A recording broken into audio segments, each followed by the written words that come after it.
welcome to NAPOD, where we provide NA speaker meetings and workshops in a podcast.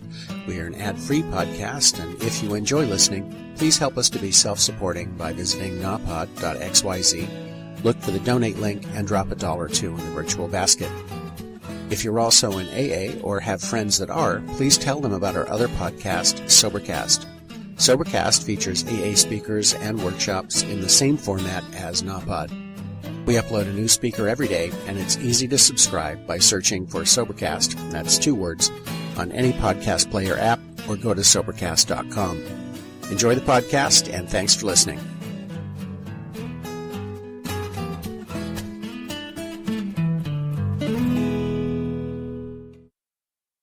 I'm Brenda B, and I'm an addict.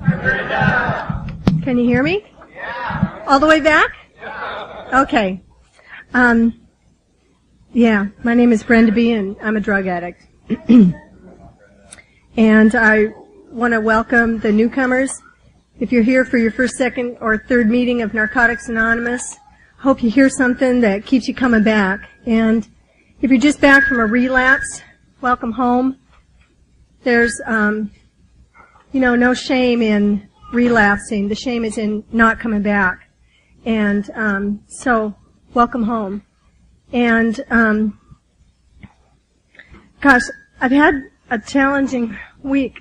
I just got out of the hospital yesterday, with a lung infection. My right lung has been infected, and, they don't know what that's from or how I got that or how I could prevent myself from getting that again. But if I tend to sound like I'm winded, that's because of my lung. And so I hope that you'll just bear with me, and,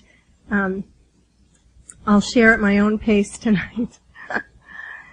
I'm going to tell a little bit about what it was like for me before I got to Narcotics Anonymous. I grew up in a house where my father was chemically dependent. He was a drug addict, and he was a rageaholic. And he was a very violent, brutal alcoholic, and rarely did a day go by that my mother or us kids or our pets were not brutalized by my father, because he drank every day, and when he drank, something happened to him, and he turned into this violent, cruel, mean person. And the other part of that is that I really love my dad. He died a few years ago, and before he died, I was able to bring some closure to that part of my life. But the effects that growing up in a chemically dependent family had on me personally were pretty profound. And that's what I'm going to share with you tonight. From as far back as I could remember, I never felt like I was good enough. I never felt like I was smart enough, pretty enough, talented enough, witty enough, clever enough. Just never enough. I'm never going to be enough to measure up.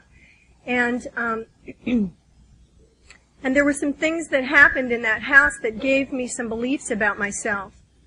I remember being 5 years old and getting up on top of a chair to wash the dishes in the kitchen, and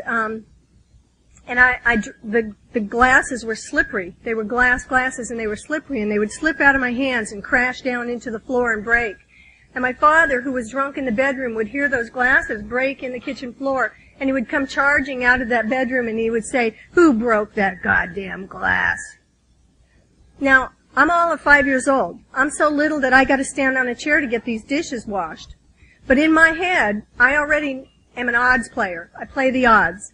I know that if I tell my dad the truth, I'm going to get an ass whipping.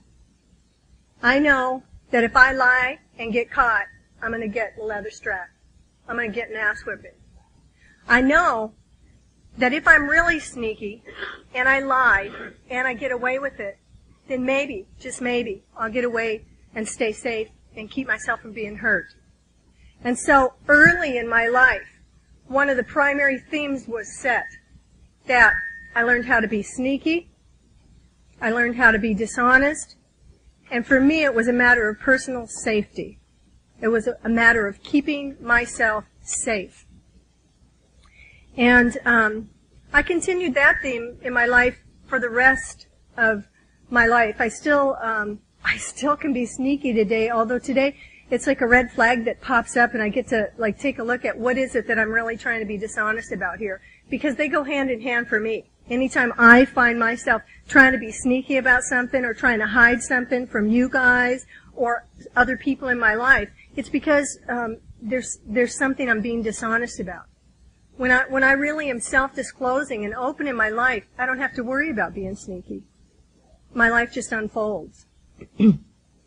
There were some other things that I learned in that house. My dad would brutalize my mother every day. My mother would work outside of the home. She worked 7 days a week just to put food on our table. My father didn't work one day that I can recall through my whole childhood. And there were 7 of us kids. We lived in a 750 square foot 1-bedroom house in central Oklahoma. And you know, some of the things I came to believe is that there's not enough space for me, and there's not enough time for me, and there's not enough love for me.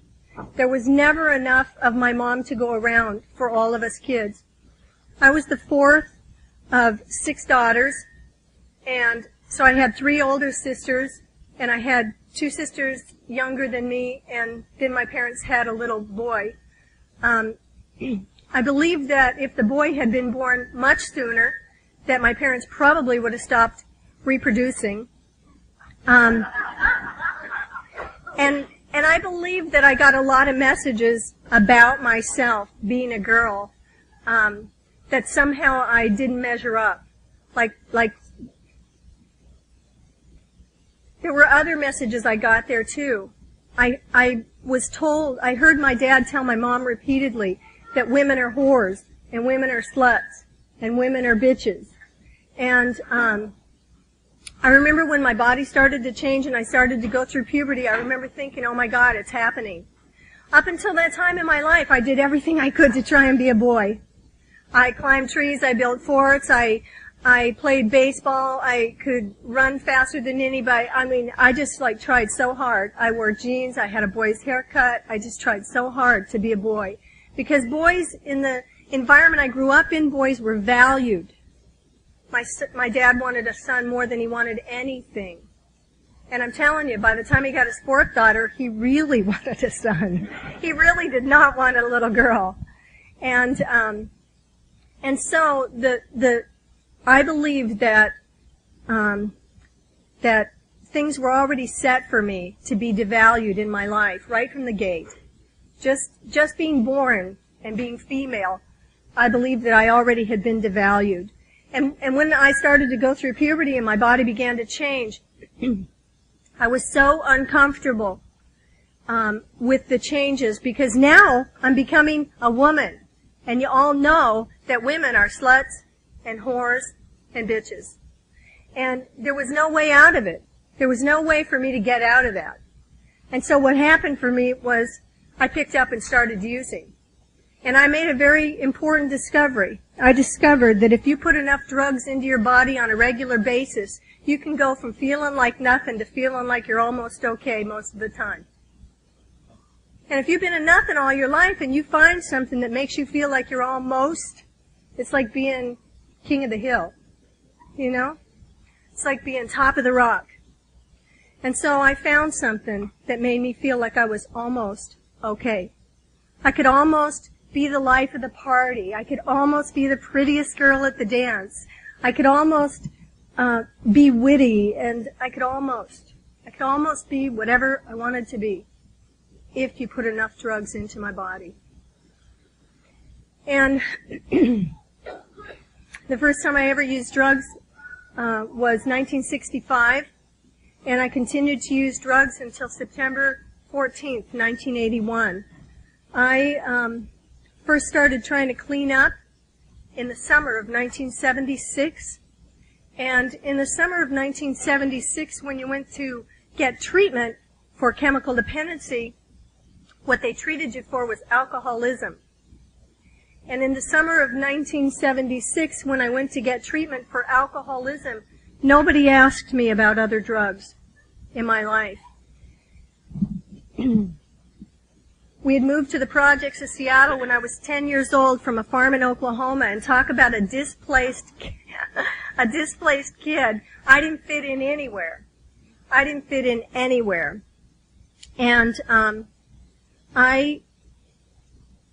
I began using drugs regularly in 1965. I continued to use until the fall of 1981.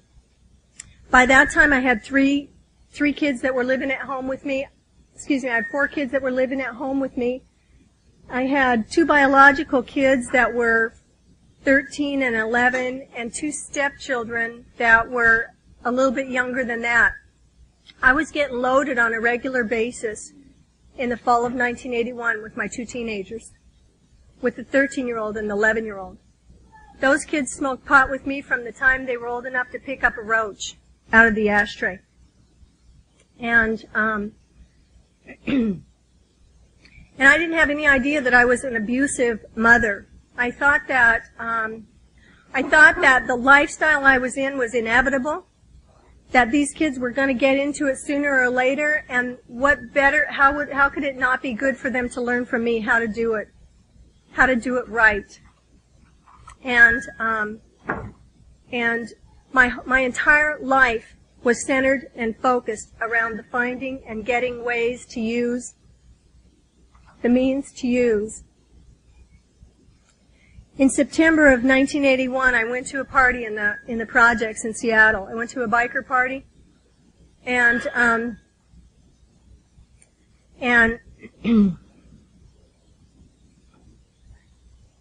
I'd eaten a hit of acid. I was drinking straight black velvet. I'd done a couple of lines of cocaine when I started getting too high off the booze, and I remember taking this hit of acid and thinking to myself, this is bunk, it's not going to be very good, so it's probably just mainly speed cut, and that's what I was looking for, was the speed effect.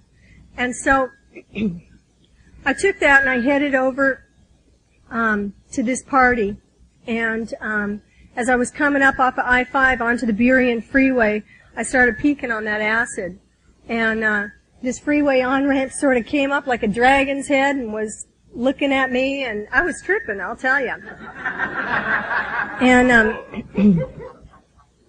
And I drove all the rest of the way over to that party, and I parked my car in front of the house where the party was at, and my ex-husband came out of the house and opened my car door, and I was so high that I could not stand up.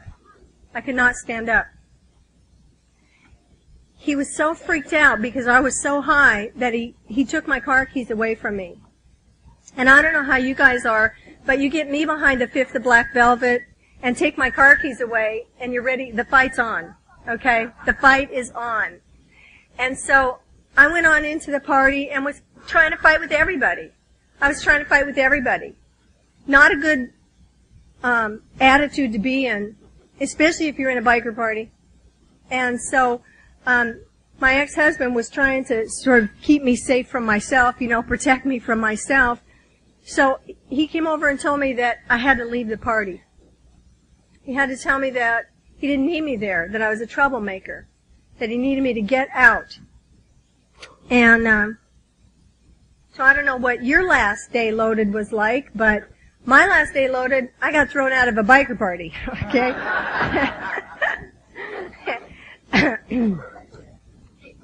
It's pretty interesting. So I left the party. They wouldn't give me my car keys. They kept my car. I left that party and I went out into the middle of the street. I remember getting into the middle of the street.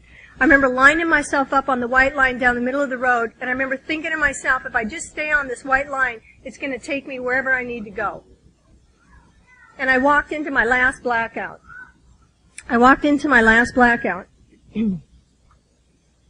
2 days later,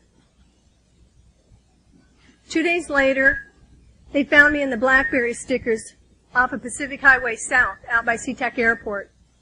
I had a broken jaw. I had a fractured skull. The left side of my face had been shattered. My eye socket was shattered. My left eyeball had been knocked out of the socket. And They loaded me into an ambulance and took me to the hospital. I was in intensive care for 10 days. And while I was in intensive care, I made a decision that that the one thing I was absolutely certain of that morning is that I'm a drug addict, and that if I don't do something to change my lifestyle, I am probably going to die. Loaded. And so I made a decision that as soon as I was able to get out of that hospital, that I was going to try to get to a meeting. The only meeting that I knew about was the meetings I'd heard about when I was in treatment in 1976. And that scared me, because I knew that the truth was that I didn't just have a problem with alcohol, that I had a problem with all the drugs that I was using.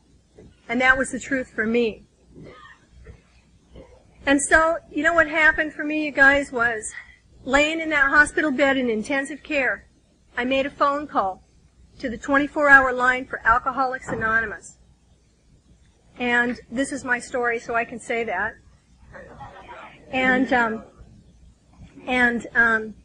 Because that's what happened, was I called the 24-hour line for Alcoholics Anonymous. And as soon as that woman picked up the phone, I said to her, you know what? I don't just have a problem with alcohol. I'm a drug addict. I can't stop using drugs. And they're killing me. I'm going to die loaded if I don't find a different way to live. And she said to me that she had heard about a program called Narcotics Anonymous, and that she would try to find a phone number, and she would call me back. And after about 15 minutes, the phone in that room rang, and I picked it up, and there was a woman on the other end. She said, my name is Alice, and I'm a drug addict. And Alice came every day while I was in that hospital and brought the message of hope to me, the message of hope that is Narcotics Anonymous. And when I was able to get out of the hospital and had a few days clean out on the street, I made an agreement that I'd meet Alice at a meeting. At that time, in the fall of 1981, there were 2 meetings in this state. They were both in Seattle. There was no basic text. There were a couple of informational pamphlets, and I didn't have any idea how I was ever going to stay clean. The one thing that I was absolutely sure of is that I'm a drug addict and that I've got to do something different in my life. And the other thing I was absolutely sure of is that if there really was a God like they talked about in the meetings, that God wasn't going to have time for some lowlife like me. I felt really certain about that. And so I thought that really the best I could hope for was to, the very best that I could hope for was to just get as far as I could get before God realized what a mistake he'd made. And then I would have to go on to the bitter end, which is always jails, institutions, or death. Always. And I remember climbing the stairs. I told Alice that I'd meet her at the Fremont meeting on Saturday afternoon at 3 o'clock in Seattle. And back then they didn't let us have meetings like in churches and stuff. Churches, as soon as you contact a church and tell them you were a member of Narcotics Anonymous and you wanted to have a meeting in their church, they would shut down. They did not want to hear any more about it. And so there were a couple of renegade meetings that were meeting in people's houses around. But I climbed the stairs to that meeting up in Fremont that Saturday afternoon. And when I pushed open the door, the whole room, which probably consisted of 15 or 20 chairs, all the chairs were full, and there were some addicts standing up in the back of the room. And Alice had told me that she'd wear a red shirt. And as I pushed open the door, I told her she could easily identify me. I'm the one with the 2 black eyes and the busted jaw. I'll be easy to identify.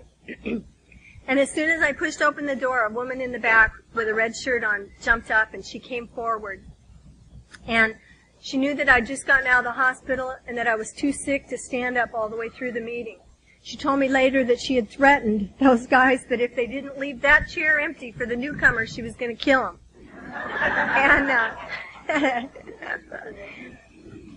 And she came over and took a hold of my arm, and she took me over to that chair, and she sat me down in that chair. And as it turned out, I was sitting across this table from a biker.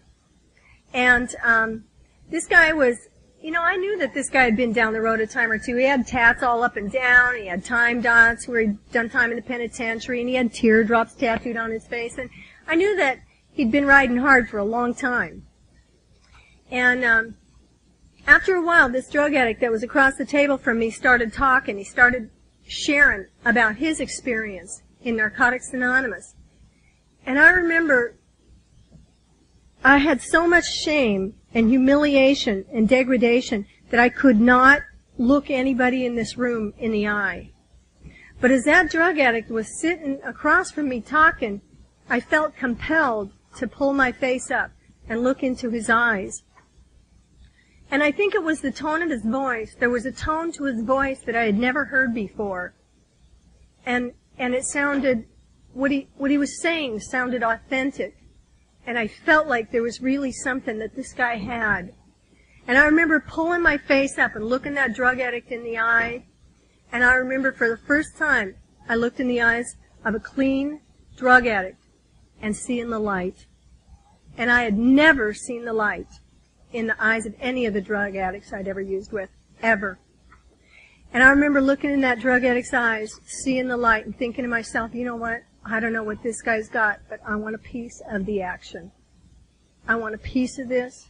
And I remember saying to myself that day, I will do whatever I have to do to be the one. I'd heard some of the old-timers sit in meetings, and they'd say, you know what? Out of the 10 people in this meeting, only one of us is going to make it.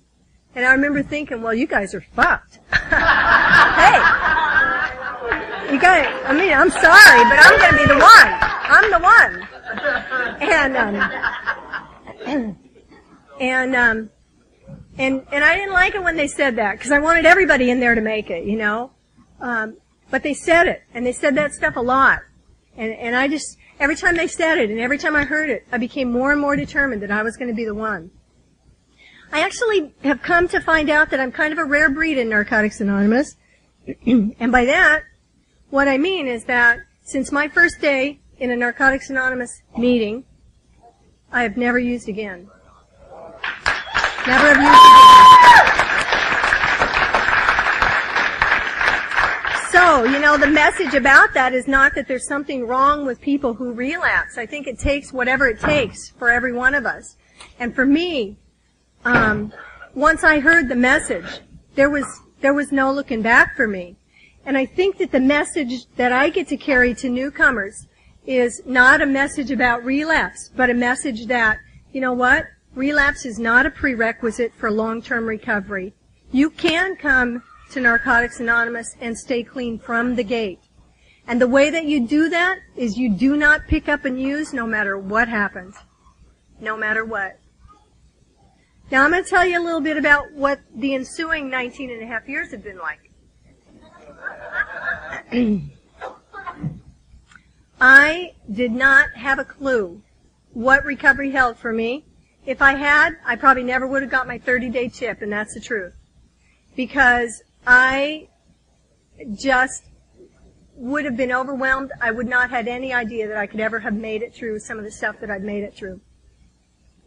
When I got clean and got into recovery, I was unemployed and unemployable. I'd been on welfare for 18 years. I lived in subsidized housing with my kids. I was doing drugs on a regular basis with my 2 teenagers.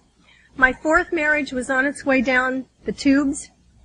And the only reason I hadn't asked that guy to leave was because I had 2 stepchildren in that marriage that I'd raised since they were little babies. And I knew that if he left, he was going to take those babies with him. And my attachment to them was far greater than my attachment to him. And and in the early years of my recovery, I remember that there were times when I went to 5 meetings a day. And there weren't enough NA meetings around for me to be able to just go to Narcotics Anonymous. So I had to do whatever I had to do to stay clean and support my recovery in those early years. In the spring of 1982, the basic text came out, and I'm telling you, it was like the best drug I'd ever got in my hands. It was like the best narcotic, because now I could pick up a book. And actually it was probably November of 1981 that the pre-approved edition came out for literature reviews. Right now they're doing literature reviews around on sponsorship. Are some of you involved in those? Well, that's the same kind of stuff that they did before the basic text, the first edition, was printed, was that any literature that's approved by the fellowship has to be approved by the members. That's us. We're the members. We have the most important say at any meeting. We get to vote that literature in or nix it, and we worked and worked and worked. We did literature reviews for months on that first edition basic text. And I still have today. I still have a copy of the pre-approved manuscripts that went around for literature review. And they're pretty rare, pretty hard to find. Anyway,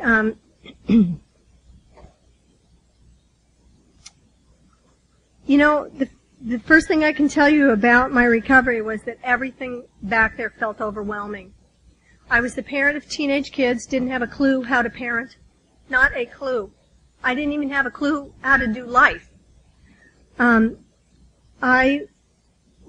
husband was still getting loaded in our house, and so I would go to meetings and I would come home and the drugs would be, you know, like there would be lines of cocaine on the mirror and there would be joints twisted up in the ashtray and there would be some long neck Rainiers in the refrigerator, and I'm trying to stay clean. And we did that for like 15 months. When I was 15 months clean, he made a decision to leave the relationship. And when he left, he made a decision to leave those 2 little kids with me, because he knew that I was going to do a better job at that point than he was doing. So I got this job cooking in this Greasy Spoon restaurant, and we started having these little NA meetings back in the cocktail lounge. And my sponsor and my sponsor's husband and all my little friends from recovery would come, and I'd close up on like 8 o'clock on a Tuesday night, and we'd all go in the cocktail lounge and have this little NA meeting that we had started there. And we started to get meetings in South King County. The Kent Valley meeting was born in the fall of 1981, and then Friday Night Alive was born, and from there, in early 1982, they had the first meetings over here at St. Gabe's, over in Port Orchard. The first meetings in West Puget Sound area were born over there. A guy named Dan M. And we would all come over and help support those meetings. And Olympia got born, and Everett got born, and we started taking the message across. We had, one guy had a van, like this old hippie bus, and we started taking the message over to these freelancers that were over in Eastern Washington, over in Yakima, Wenatchee, and Spokane. And we had this traveling meeting where they don't let anybody in here.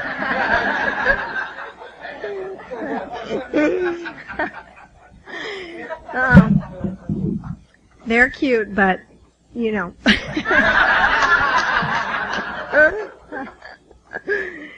Anyway, gosh, I can't believe all my friends would actually... I'm always amazed when people that I know who've heard my story 10,000 times, like, come to hear me, because I think, what could they possibly get from one more time, you know?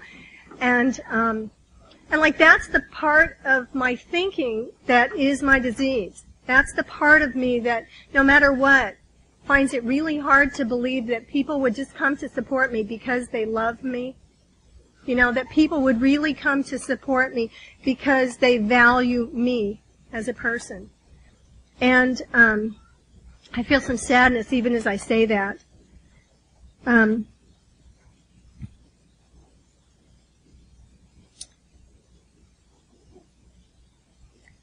I'd gotten this job, Oh gosh, that wasn't even my first job.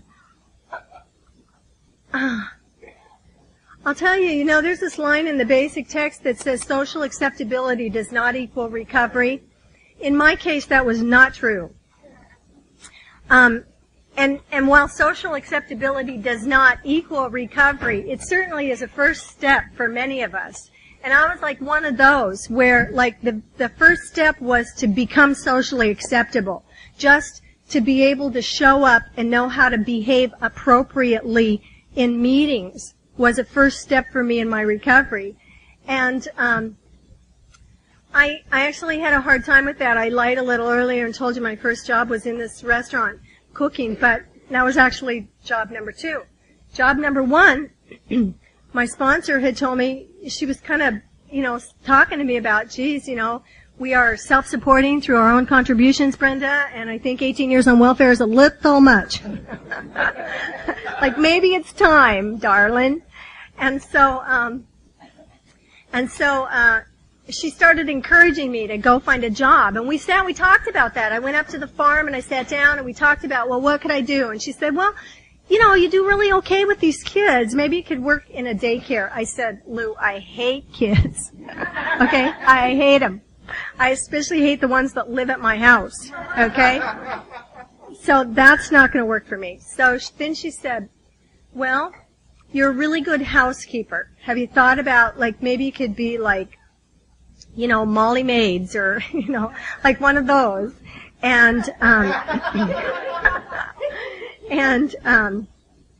I said, no.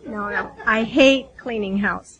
I hate cleaning house. The reason my house looks so good is because I threaten to kill the kids if they don't keep it clean, okay? I hate cleaning house. So we just talked about it, and the stuff I felt like I was really good at was either immoral or illegal. So the prospects weren't looking too good. Anyway, she told me I needed to get a job. So I got the newspaper out and I started looking for a job and I saw this position. It was a sales position and it sounded, it's like, must have a fun personality, talks easily to people, blah, blah, blah, blah, blah, blah. And I thought, well, that's me. I can do that. And so, I called this phone number for this job and I made an appointment to meet this guy like the following Wednesday. And on Wednesday I met this guy in a coffee shop and he talked to me about the position that he was hiring for. And he told me that he thought I'd be great. And so I accepted the job. And I went home that night, I called my sponsor, and I said, you're not going to believe it, but I got a job today. I'd only been looking like 3 days. And she said, you're kidding me. What are you going to be doing? I said, I'm going to be selling vibrators door to door.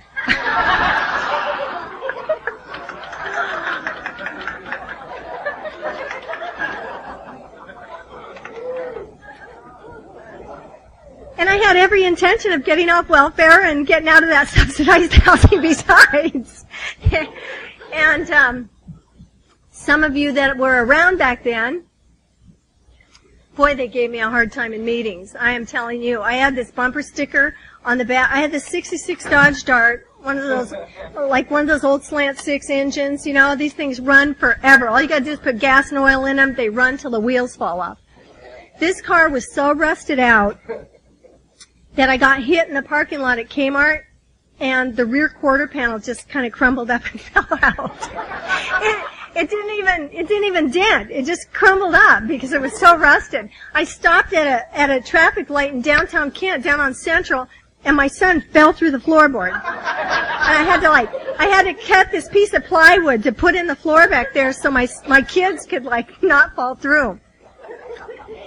Anyway, I had it going on in those early years, I want you to know. And I was really cute besides. I was much younger then. I was really cute. And, so, and, to say the least, the way I dressed was rather provocative. And, there are some men around today who still will tell you that seeing me at meetings is what got them clean.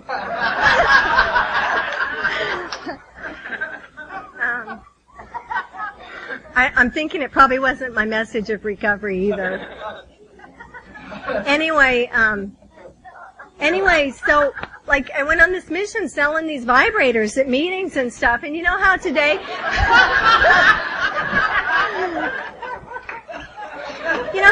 the literature chairman, like, pulls in the parking lot, and he opens his trunk, and then he starts selling literature out of the back of the car. Everybody comes out and they buy literature, right? Well, I was selling vibrators.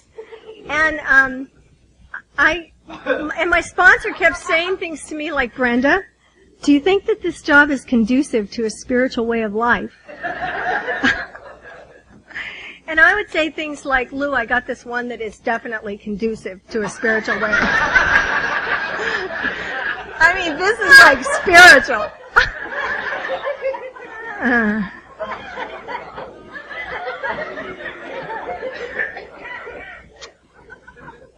The good news about recovery is that if you stay here long enough, you will get the chance to live down your reputation in recovery.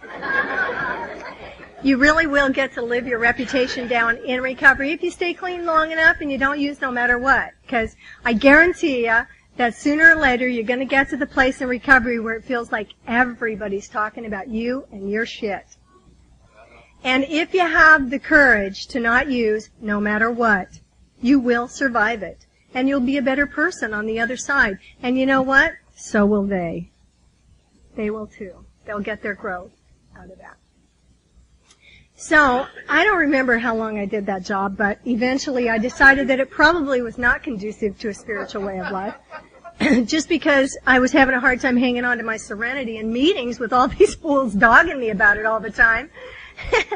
And so I quit that job and I went to work in this little restaurant. We started having meetings.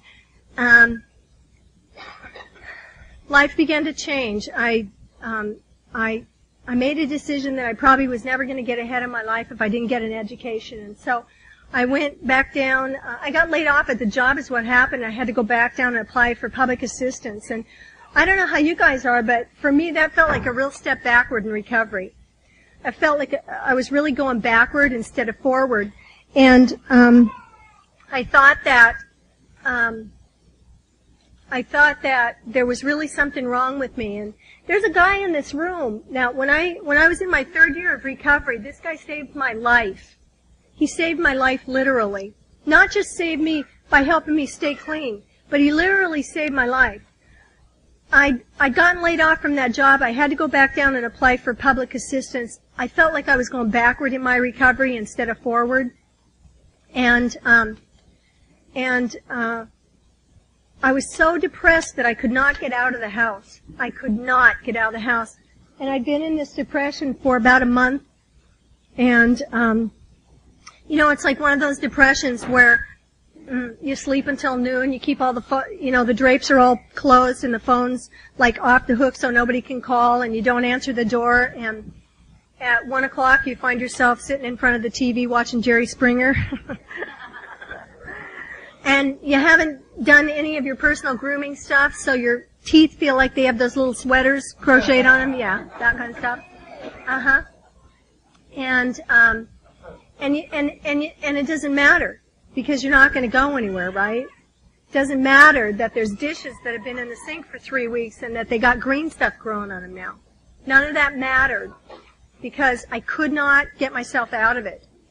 And what happened was this guy showed up one day and told me he was going to take me grocery shopping. And he made me get dressed. We went down to this little store by my house, and he bought me, I don't know, at least $100 worth of groceries.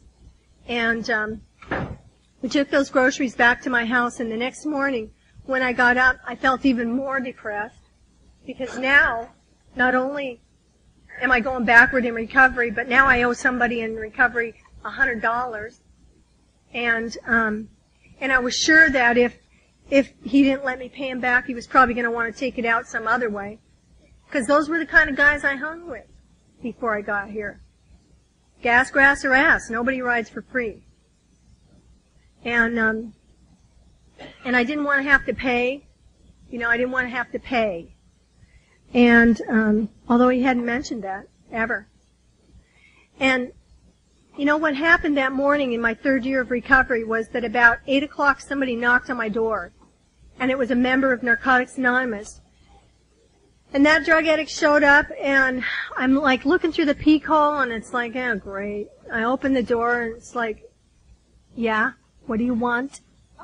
And he said, I just want a cup of coffee. I said, I'm not making no coffee. Like, go to a meeting, get a coffee. And he said, no, I want to come in, have a cup of coffee. I'll make it. Do you mind if I make it?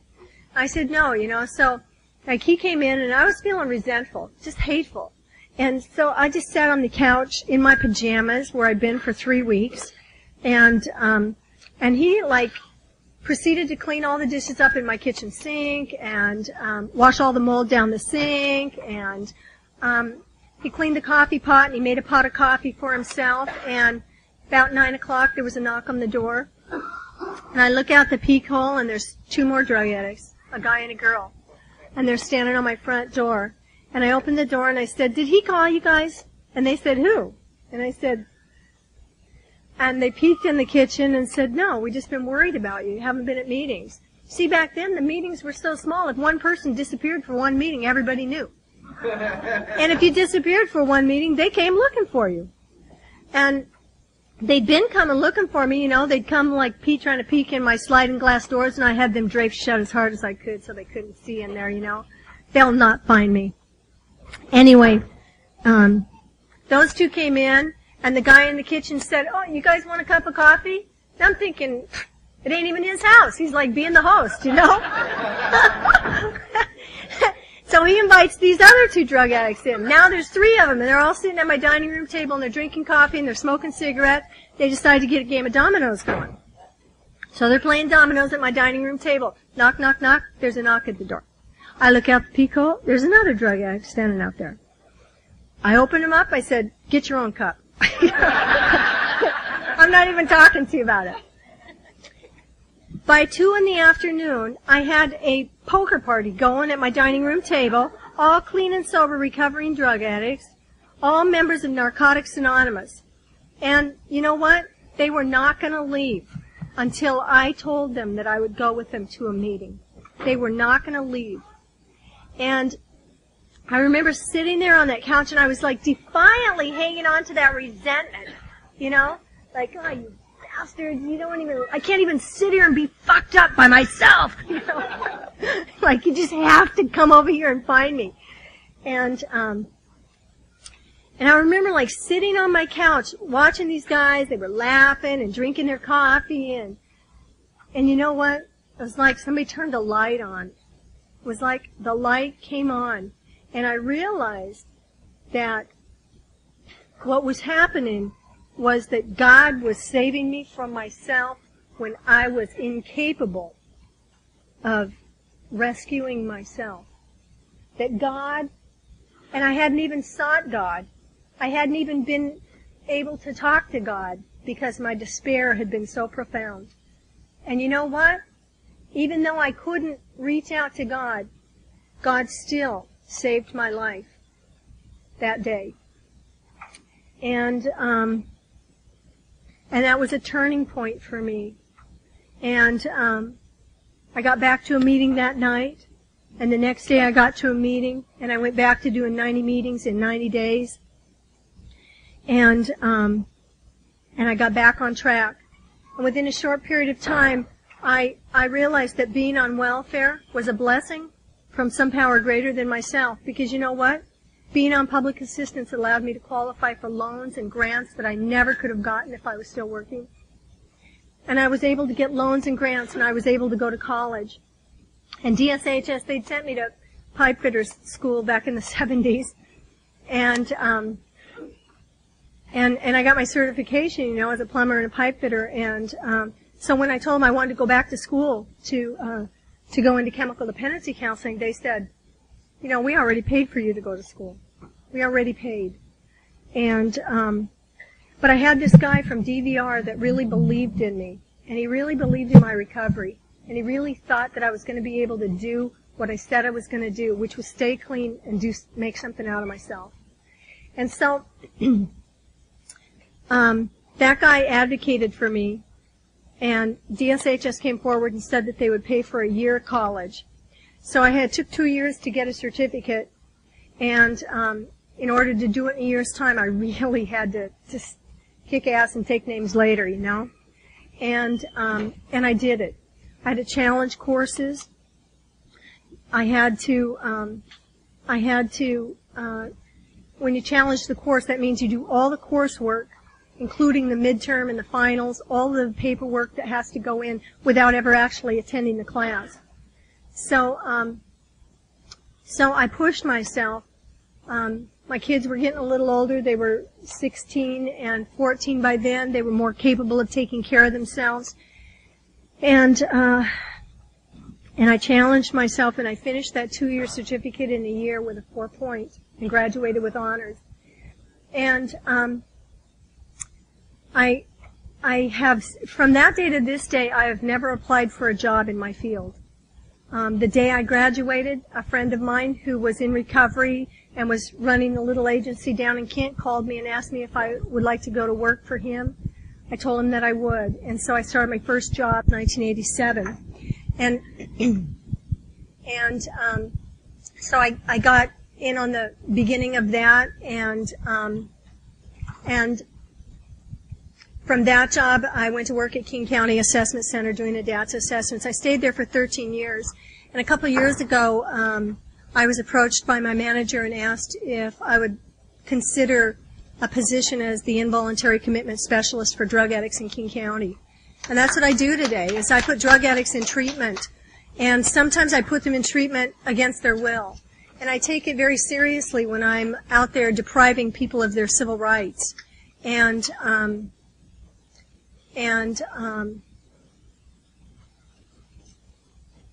Yeah, I think God's really blessed me and has really used me as an instrument of His will and His way of life.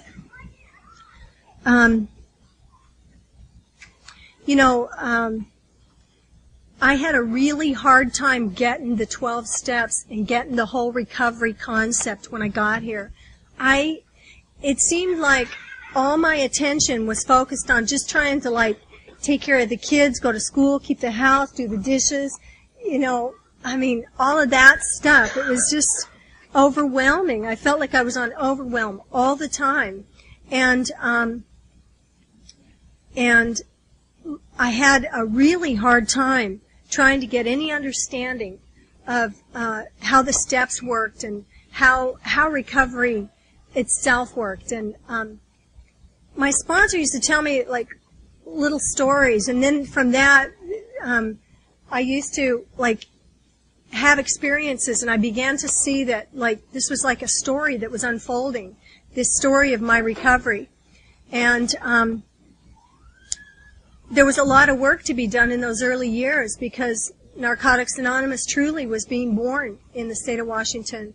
And there was far more addicts than there were meetings, and we had to, it's like every person had 6 service positions. You were the coffee maker at that meeting, and then over here you were the secretary, and then over there you were the treasurer, and then down there you were the GSR, and then besides that you were the area public information person, and everybody had all the service positions. It wasn't just 1 or 2 people, because there was so much work that needed to be done, and there were so many meetings that we needed.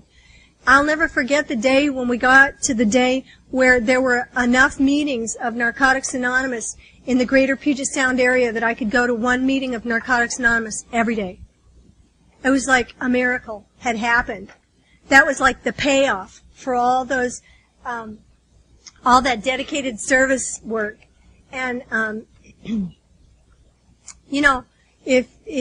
if you're one of those people that you get shit about being a service junkie, you've got my blessing. I just really want you to know you got my blessing.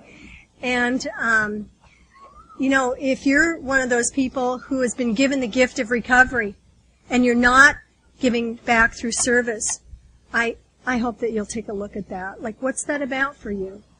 This is a gift. My recovery is a gift that has cost me nothing. I had to give up the pain, the humiliation, the degradation, It cost me, that's what it cost me. And not only that, but you guys told me that you would gladly refund all my misery if I wanted it back. And you know what? I believed you. I believed you. And I think that I could never be enough, do enough, say enough, work hard enough. I've been taking NA meetings into the women's prison at Purdy for 15 years. Since December of 1985, we took the first meetings of Narcotics Anonymous into the women's prison at Purdy and also into McNeil Island. And that was that was interesting. It was a very interesting time to be able to call the administrator at McNeil Island and say, yeah, my name is Brenda B. I'm a drug addict, and I'd like to bring a meeting of Narcotics Anonymous into your men's prison. They said, what? So I took Black Willie with me from Seattle. Y'all know little short Willie P. Willie P. I took Willie with me and figured I'd let him do the strong arm stuff. And you know what? We took God along. We took God on that ferry ride over to meet with them that day. And you know what? They let us start that first meeting, and they told us that the first time a meeting went haywire, that it would be all over. And you know, Freedom Behind Bars meeting of Narcotics Anonymous is still going today. Still going today.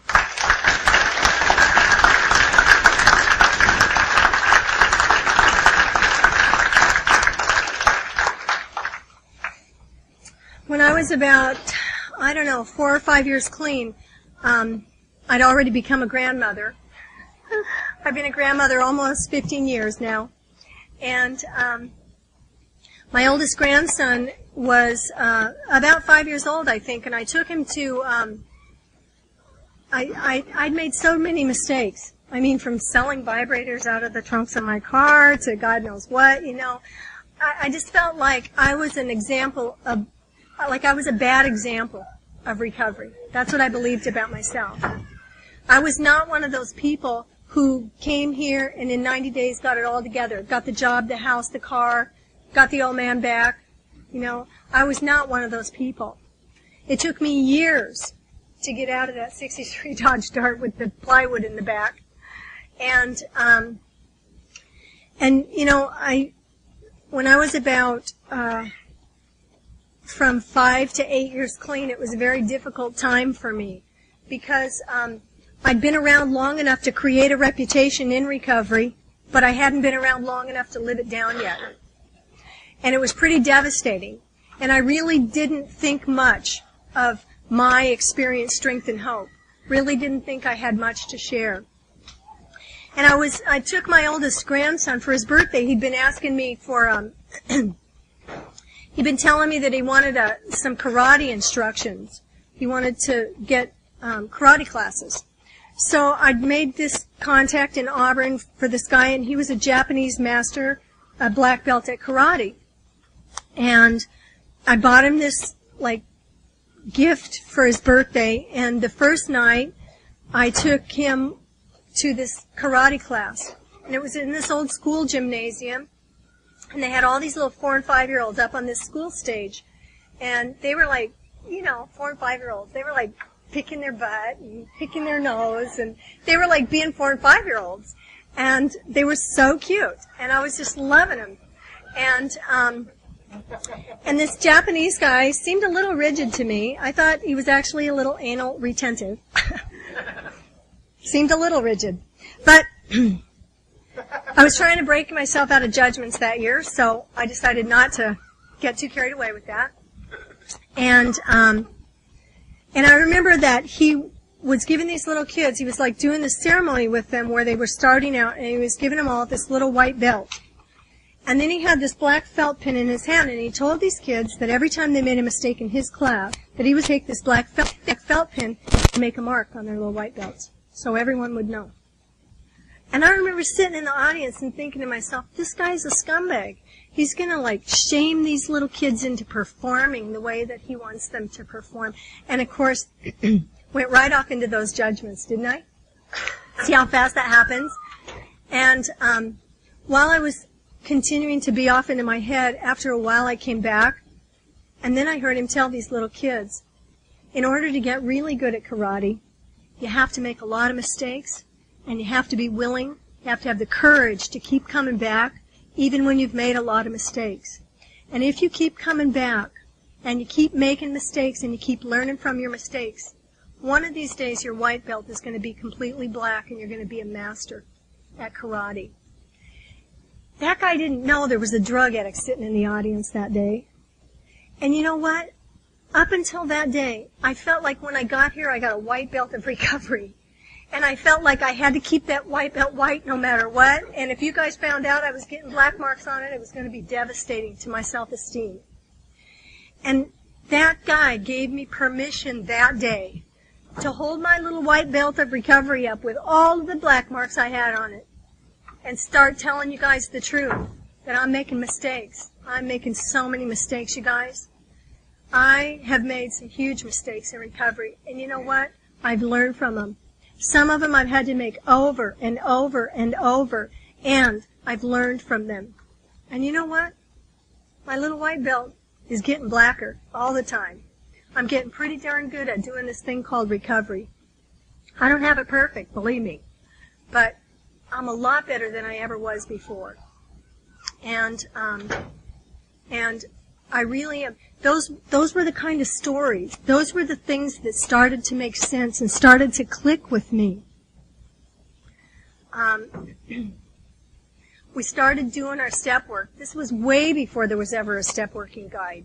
There was no step working guide, and the only way that my sponsor knew how to do the steps was a way that she'd been taught in another fellowship. And so we did the best that we could do. We did the very best that we could do. And, I started to get it. I started to get that, that the problem here is me. That any time that I have a conflict with another human being, that I have a part in that. That I've either set it up, or I've somehow contributed to the problem. That doesn't mean that really bad things that happened to me when I was a little kid were my fault. They were not my fault. I was powerless over that stuff. And it was very painful. It does mean that today, I'm not a victim anymore. It means that today I get to stand up and be the strong, powerful woman that I am. You know, there was this thing about me, is that, for a long time people would say to me, you're just too boisterous, you're too out there, you laugh too much, you're too giggly, you're never serious, and so, I used to think that if people say that about me, it means that there's something wrong with me. What I know today is that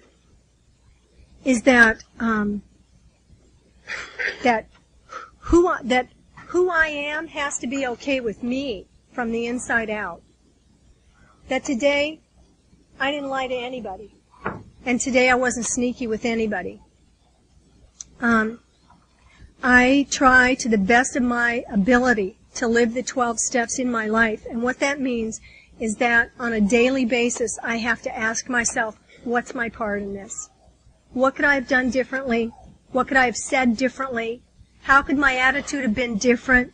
How could my behavior have been different to affect a different outcome in whatever it is that's going on? There's nowhere in the 12 steps where it says that I get to take a look at your stuff. Nowhere. There's not one place in there. There's nowhere in there where it says it's okay for me to inventory you or to point out your defects of character. It's not okay. It's always about me. And I'll tell you a little story about that, too. Tell you a little story about those defects of character. This is one of those, like, cartoon stories, so it's got little animated characters in it and stuff, so bear with me. But there was this farmer, and he was a potter. In his spare time, he made clay pots. And he made his first clay pot, and it didn't turn out very well. Sort of. It was kind of cracked down one side. But he really loved it because it was his first clay pot, so he decided that he was going to keep that clay pot. And then, as he got better and better at his pottery, he made another clay pot, and that one was perfect. It didn't have any defect in it. And every day he would keep those two pots together in the corner of his farmhouse. And every day he'd take those two pots and he'd put them up on his shoulders and he would fill them with water in the trough outside of his door, and he would trudge up this hill where his animals were in their, where the horses were. And he would pour the water into the trough, and then he would go back down and set the clay pots down. And one day he had done that. He'd been doing it for many, many, many, many months. And when he set the little clay pot down, the little cracked pot said to him, "Master, why do you continue to take me up the hill every day? Every day you fill me full out of the trough, and every day you fill him full out of the trough. And every day, by the time you get to the top of the hill, I'm half empty, and he's full. And so he's really serving his purpose to you, and I'm really just defective." And the master said, "Tomorrow when I go up the hill, I want you to really pay attention." And so in the morning when he got up, he got the two clay pots and he went out to the trough and he filled them with water. And he took the two pots up the hill and he filled the water trough at the top. And as he was making his way back down, the little clay pots were really paying attention, really looking around and seeing what they could see. And he got him back down to the farmhouse and he set the little clay pots in the corner. And he said to the little defective clay pot, he said, "What did you see on your side of the path on the way up the hill?" He said, "Well, on my side there was green moss that looked like it was the color of emeralds, and there were beautiful flowers, and there were shrubs of all sizes and shapes, and the flowers were all different colors, every color of the rainbow that you could imagine. And the moss looked so inviting that I wanted you to put me down and let me roll in the moss for a while." And he said to the perfect jug, he said, "What did you see on your side of the path?" He said, "Well, Master, on my side of the path, it was barren, and the grass was yellow, and it was very dry, and sometimes when the wind would sweep through there, it would blow the dust up, and I would get dirt in my eyes. And it was really not very pleasant at all." And the master turned back to the defective jug and he said, "I knew from the very beginning that you were defective, and I decided that I was going to take advantage of your defects of character. And so the first day when you and I went up that hill together, I had some seeds in my pocket and I threw those seeds into the dirt. And every day when I've taken you up the hill, you've watered those seeds for all these months. And out of your defects came this beautiful garden of moss and flowers and shrubs." And so, the lesson that I got in that for myself as a member of Narcotics Anonymous is that my total self-centeredness wants me to focus. The spiritual part of my disease wants me to focus on everything that's wrong with me. But the God of my understanding has figured out a way to make my defects of character work for him. And my whole job is to show up. That's my job, is to keep showing up, being a member of Narcotics Anonymous, and don't use no matter what. And you know what? God's going to find a way to make those defects of character work so that together, he and I can plant a garden in recovery. And you know what? Me and God had a thing going on for about 20 years now. And enough time has passed that I can look back over the hill that me and him have been climbing for all this time. And we really have planted a garden together. And that garden came about not because I'm perfect, but because I'm defective. And because God loves me despite my defects of character. Despite my defects of character, he's found a way to use me.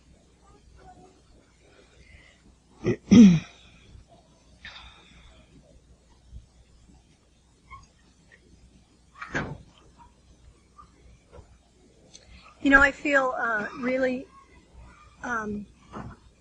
blessed to be here. In a couple months, I'm going to be 50 years old. And if I stay clean from now until September, I'm going to have 20 years clean in September of this year.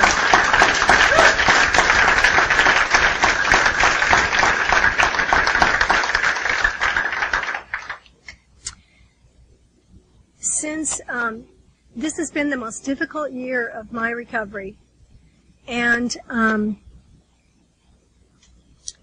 I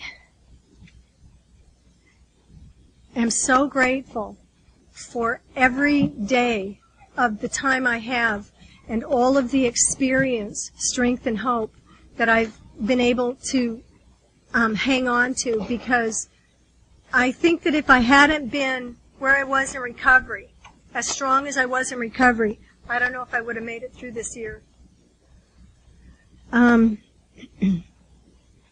In June of this year, I had to have major surgery. My bladder stopped working, and I had to have surgery. And in July, my husband had surgery on his back, and in August, my sister died of metastatic colon cancer. And 6 days after we buried my sister, I had to have second surgery because I never stopped bleeding from the first surgery. And the day after I had the second surgery, my partner stole my pain meds, and within a week he was out shooting heroin. And we separated after 7 years. And in October, he overdosed and was taken by Medic 1. They found him down on the streets of Seattle. They had to take him by Medic 1 up to Harbor View Hospital. And they hit him with Narcan, and they couldn't get him to come back. And they hit him with adrenaline in his heart, and they couldn't get him to come back. So kind of a last measure thing, they hit him with the defibrillators, so much that he had second-degree burns on his chest. And they got him to come back. They saved his life. And he left that gurney at Harbor View Hospital. And I woke up the next morning to leave my condominium to go to work, and he was sitting on my stairs, at the bottom of the stairs at my condominium, trying to shoot heroin in the hep lock that they'd put in his ankle the night before so he could be IV'd. And I convinced him I was going to take him up to Harbor View to get him some pain meds. And I actually took him to the ER and then had the mental health professionals do an involuntary commitment on him. And I was able to put him into treatment. I'm really glad to tell you that he's got 7 months clean today.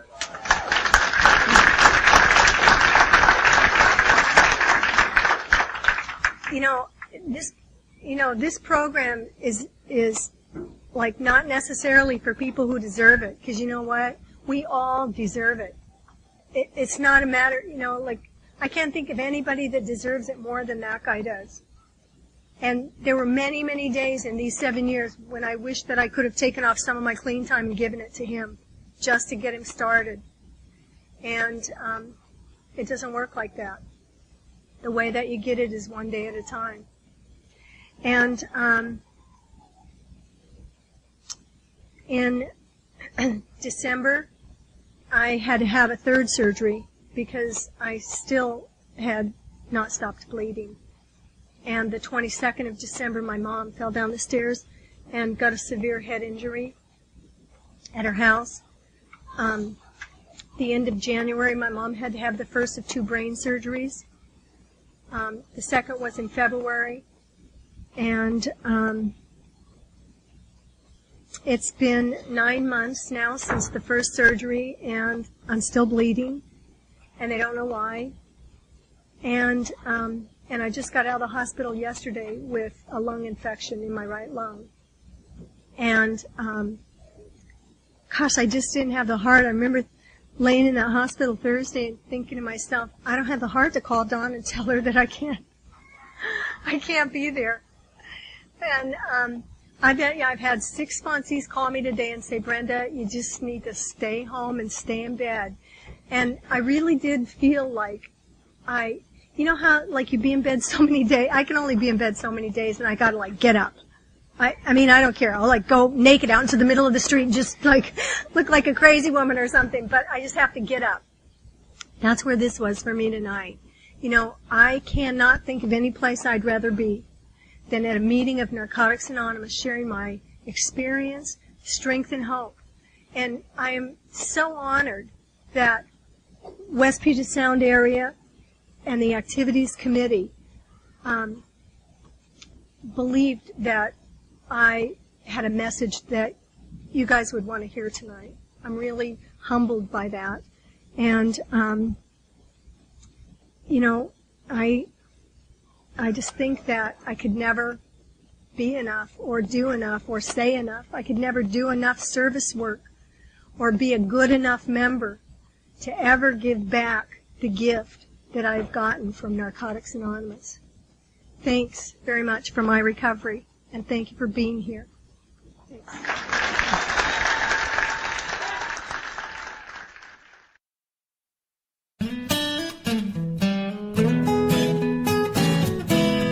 Thank you for listening. I hope you enjoyed the podcast. Please help us improve our rankings so others can find us by putting a review on Stitcher, iTunes, or your favorite podcast index. NAPOD is ad-free thanks to the folks supporting the show with $1 or more per month. If you enjoy listening, you can join them by going to napod.xyz and looking for the donate link. Thank you for listening. Have a great day.